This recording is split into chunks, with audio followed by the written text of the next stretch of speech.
그러나 그 이외에도 많은 중국의 이코노미스트들이 어떤 리스크를 테이크하면서도 유사한 발언을 하는 것을 여기저기서 듣고 보면서 이 또한 이 나라의 바람직한 변화의 그런 방향이 아닌가라는 생각도 하게 되었습니다. 더불어서 이렇게 큰 변화가 일어나고 있고 자기들끼리는 긍부정이 섞여서 갑론을박 토론을 하면서 이런 백화쟁명이 벌어지고 있는 이 땅과 비교해서 중국을 공부한다기보다는 그저 자극적인 영어 헤드라인 뉴스만 따와가지고 부분 짜집기를 해서 부정적이고 자극적인 내용만 추출을 해서 부각시키고 있는 그런 분위기 속에서 저희 상하이 클래스가 조금은 균형자 역할을 해야겠다는 그런 바람을 담아서 오늘은 조금 길었지만 오늘의 영상을 한번 만들어 보았습니다.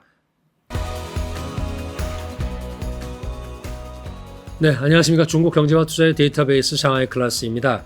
오늘은 강연 내용 때문에 이틀막을 당하고 공개 활동을 하지 못하게 된 중국의 국토증권의 거시경제학자 가오상원의 강연을 좀 줄여서 제가 말씀드려보고자 합니다. 중국에서는 오늘의 그 내용이라든가 또는 이 자료를 찾아볼 수 없는 상황입니다. 그런데 다행히 제가 지난달에 그 강연 내용을 듣고서 좀 자료를 다운로드 받아서 참고해야지 했었는데 오늘 요약 정리를 해드리게 되었습니다. 근데 그 계기가 된 것은 한국의 기자 출신의 한 유튜버 분께서 감히 중국 정부가 발표한 GDP를 의심해 이런 제목을 달고 아마도 이런 영자 신문을 그대로 요약해서 정리해서 전달드린 걸로 알고 있는데요.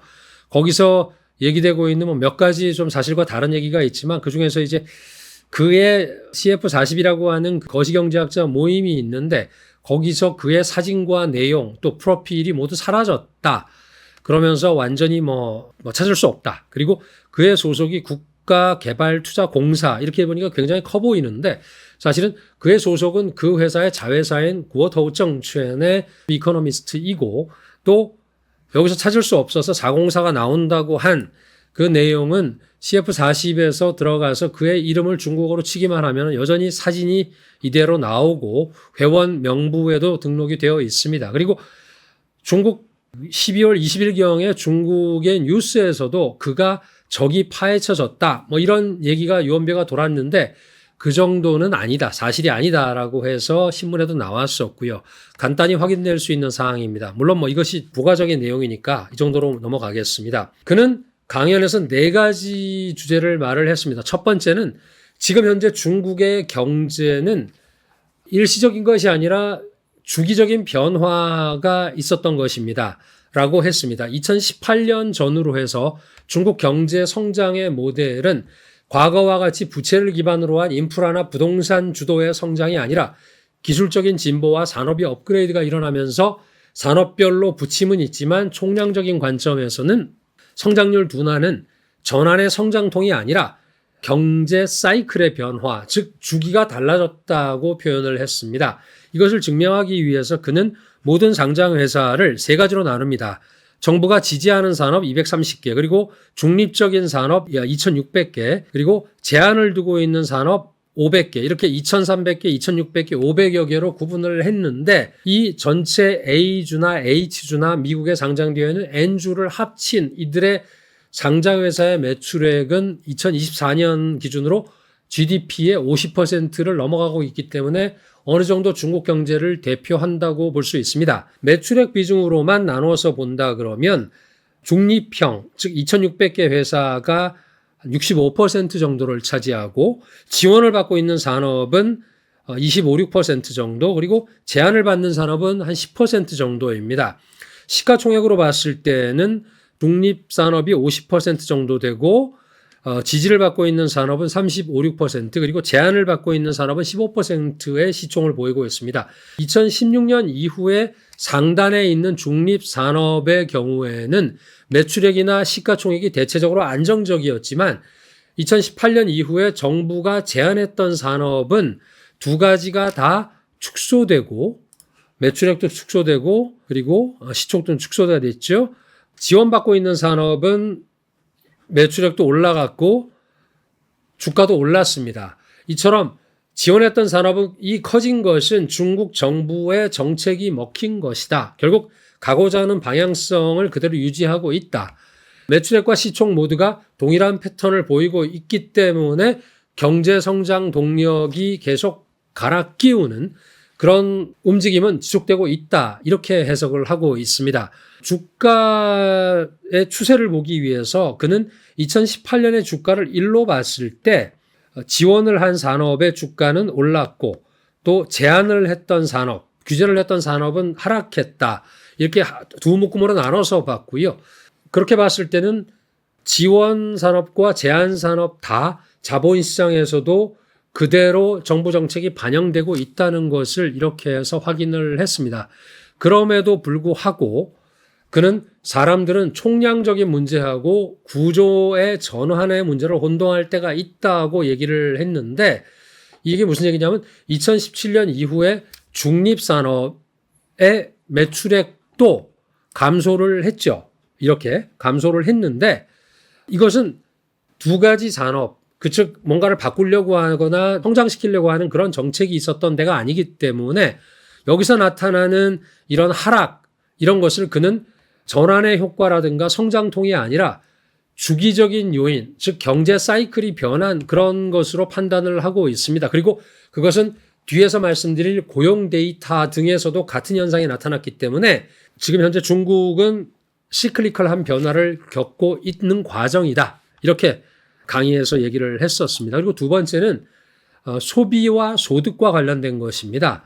이 첫 번째 데이터들은 이 종축에 있는 세로축에 있는 것이 팬데믹 이전의 소비 증가율이고 가로축은 연령대입니다. 노령화 정도인데 팬데믹 이전에 즉 역병 이전에는 젊은 인구의 비율과 소비 수준 사이에는 뚜렷한 상관관계가 없었습니다. 그냥 평평했었는데요.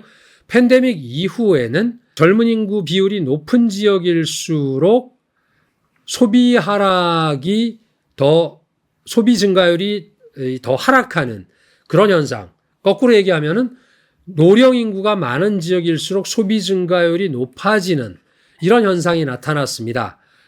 이렇게 이제 기울기가 생겼는데요. 그는 활기찬 노년층 그리고 침체된 청년층, 희망을 잃은 중년층이라는 말로 표현을 하고 있습니다. 노년층은 안정적인 연금이 확실히 보장이 되고 미래에 대한 소득 불확실성이 낮아서 노년 생활을 여유롭게 즐길 수 있지만 청년층은 가진 것도 없지만 소득이 줄어들고 구직이 더 어려워지고 불안해지기 때문에 소비를 줄여야 한다는 것입니다. 그 다음으로는 성별 소비하고 성의 수도인 성도의 중고주택 가격의 이 변동폭 데이터로 봤을 때 팬데믹 이전에는 둘 사이의 상관관계가 아까 소비처럼 그다지 명확하지 않았습니다. 그냥 평평했었는데 팬데믹 이후에는 둘의 상관관계가 나타났는데 이게 집값이 하락한 지역일수록 소비가 부진해지고 그리고 팬데믹 이후에 사실 집을 산 것이 젊은이들이었지 않겠습니까?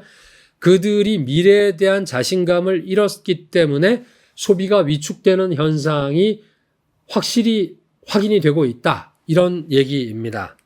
세 번째는 고용 데이터 또는 실업률로 확인이 되는데 2022년에 상하이가 봉쇄된 이후에 급등했던 실업률이 이후에는 점진적으로 하락해서 최근의 실업률이나 그전 2022년 이전의 수준이 비슷하게 나타나면서 전반적으로 심각한 고용난은 별로 확인되지 않는다. 이렇게 얘기를 하는데 또 도시의 취업자도 급락을 했다가 어느 정도 하향 안정화되는 그런 추세가 나타난다.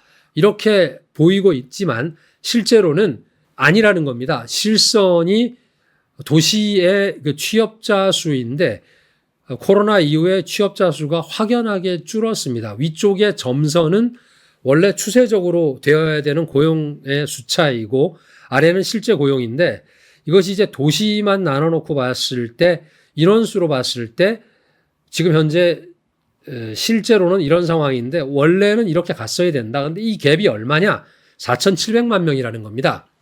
이 4,700만 명의 갭이 나타난 것이 바로 코로나 이후의 현상인데 그럼 이들은 어디로 갔느냐? 이것이 이제 질문입니다. 도시와 농촌의 데이터를 비교를 해보면 농촌의 고용 인구가 4,100만 명이 증가를 했다는 겁니다. 밑에서 보시면 이제 자료에서는 안 보이시는데 3개년 동안에 400만 명, 1,300만 명, 2,300만 명 합쳐서 4,100만 명이 여기서 실제로 늘어났다. 이게 이제 농촌에서 계속 추세적으로 고용이 줄어들었는데 늘어난 것이고 도시에서는 아까 말씀드린 대로 4,700만 명의 고용이 감소가 되었다. 이렇게 보고 있고요. 팬데믹 이후에 도시의 일자리 창출 능력이 크게 악화가 되다 보니까 아까 말씀드린 4,700만 명이라는 대량의 인력들 중에서 대부분이 농촌으로 돌아가서 도시 실업률 통계에는 잡히지는 않았지만 전체적으로 고용 통계의 인구는 그만큼 감소를 했고 근데 4,700과 4,100의 차이인 600만 명은 아예 고용시장에서 이탈을 해서 고용과 실업률 두 통계에서 모두 포착되지 않는다는 겁니다. 고용의 질적인 저하도 확인이 되고 있는데 이것은 4대 보험, 실업보험이라든가 상해보험이라든가 공적금이라든가 이런 부분에서도 줄어들고 있는 것이 확인이 된다. 이 갭이 파란색, 초록색, 빨간색의 갭 자체가 실제와 원래 갔어야 되는 부분인데 그 정도의 갭이 발생을 하면서 장기적으로 취업의 질적, 왜냐하면 중국에서 5보험, 1금 해가지고 이 6개의 공적 사회보장을 납부하는 인력이 줄었다는 것이 여기 이 갭에서 확인되고 있는 것입니다. 그래서 질적으로도 상당히 악화되었다. 고용이. 그리고 이제 네 번째가 총량 데이터에서도 괴리가 확인된다는 겁니다. 소비자 물가 지수 CPI에서 이제 핵심 CPI하고 그리고 경제가 실질 경제 성장률하고 잠재 성장률의 차이가 이제 산출 격차, 여기서 말하는 잔추 최커우인데 이 산출 격차의 차이는 원래가 경제학 이론에서는 이 둘이 밀접한 관계를 가지고 있는 것으로 인정을 하고 있습니다. 그런데 이렇게 둘이 붙어서 밀접하게 가야 될 두 가지 지표가 2023년하고 2024년에는 표준 편차를 크게 벗어나는 비정상적인 괴리가 나타났기 때문에 그는 합리적인 의심을 가지고 제기를 하게 된 것입니다. 다음은 고용 증가율인데요. 실제 고용 증가율하고 GDP 실제 성장률하고의 관계를 보았더니 사실 경제 성장이 되면은 더 많은 일자리가 창출이 돼야 되는 게 상식인데 지금의 낮은 고용 데이터가 참이라면 경제 성장률이 너무 높다. 뭐 거짓이다 이런 말이겠죠. 그리고 경제 성장률이 참이라면 고용 데이터가 너무 낮다.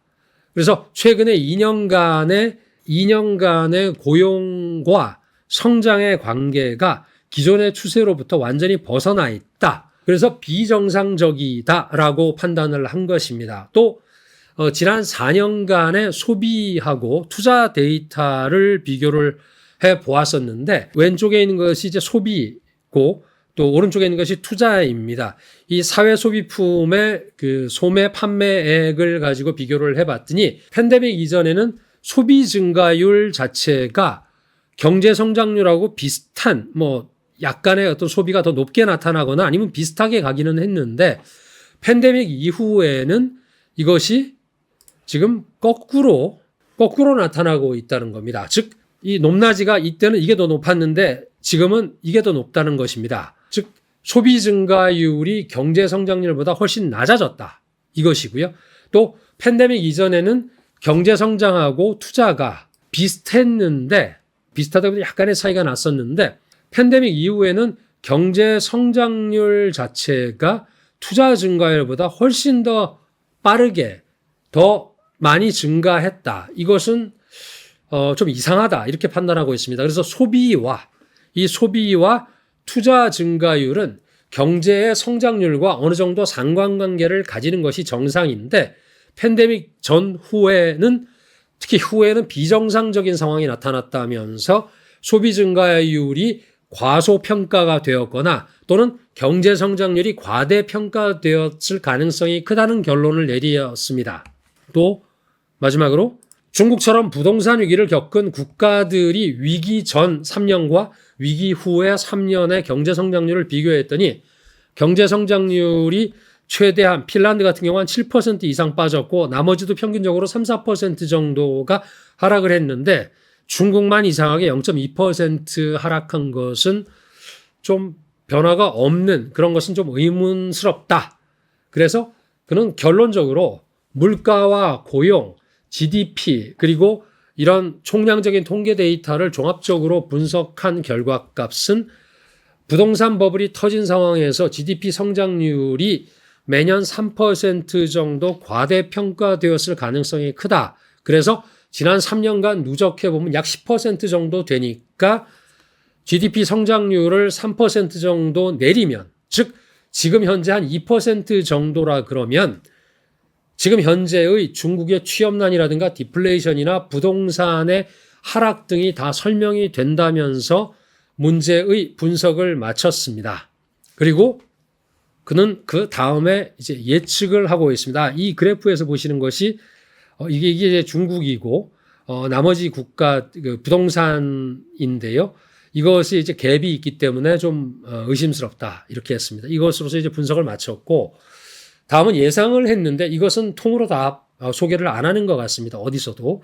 그는 다행스러운 것은 8월 이전까지 중국의 관방경제학자들의 관점은 경기 부진이 성장통이기 때문에 큰 문제가 없다는 그런 주장들이 많았었지만 9월 26일 정치국 회의를 기점으로 물론 그전에도 여러 가지 노력들을 했겠지만 그 기점으로 경제 문제를 정확하게 인식 또는 직시하고 강력한 조치를 취하기 시작했고 팬데믹 이후에 몇 년간의 부동산 버블 또는 급격한 수축을 겪으면서 시장, 부동산 또 고용시장 또 심지어 주식시장까지도 상당 부분 조정이 되었기 때문에 그리고 또 일부 업종별로는 과도한 조정 상태로 들어가 있다면서 중국은 거품이 붕괴된 이후에 정상적으로 돌아가고 있는 약한 성장, 즉 뉴노멀 상태로 전환을 하고 있어서 이것이 자본시장 관점에서는 과거 4년보다도 더 훨씬 유리하고 긍정적인 환경이 조성이 될 것이라면서 그 강연을 마감을 했었습니다. 상당히 인상적인 마지막 멘트였었고요. 가오상원은 사실 제가 비교적 좋아하는 중국의 증권사 이코노미스트들 중에서도 손꼽히는 실력파이면서 상당한 인사이트를 매번 전해주는, 자주 얘기를 하지는 않습니다만은 상당한 인사이트를 매번 전달해주는 그런 이코노미스트인데 거기에 더더욱이 이렇게 이번처럼 할 말은 하는 스타일이어서 저도 그렇고 제 주변에도 많은 분들이 중국 현지에서는 꼭 챙겨서 듣는 대표적인 이코노미스트입니다. 그런데 당분간 들을 수가 없게 된 부분은 정말 못내 아쉽습니다. 그러나 그 이외에도 많은 중국의 이코노미스트들이 어떤 리스크를 테이크하면서도 유사한 발언을 하는 것을 여기저기서 듣고 보면서 이 또한 이 나라의 바람직한 변화의 그런 방향이 아닌가라는 생각도 하게 되었습니다. 더불어서 이렇게 큰 변화가 일어나고 있고 자기들끼리는 긍부정이 섞여서 갑론을박 토론을 하면서 이런 백화쟁명이 벌어지고 있는 이 땅과 비교해서 중국을 공부한다기보다는 그저 자극적인 영어 헤드라인 뉴스만 따와가지고 부분 짜집기를 해서 부정적이고 자극적인 내용만 추출을 해서 부각시키고 있는 그런 분위기 속에서 저희 상하이 클래스가 조금은 균형자 역할을 해야겠다는 그런 바람을 담아서 오늘은 조금 길었지만 오늘의 영상을 한번 만들어 보았습니다. 끝까지 함께 해주셔서 감사드립니다.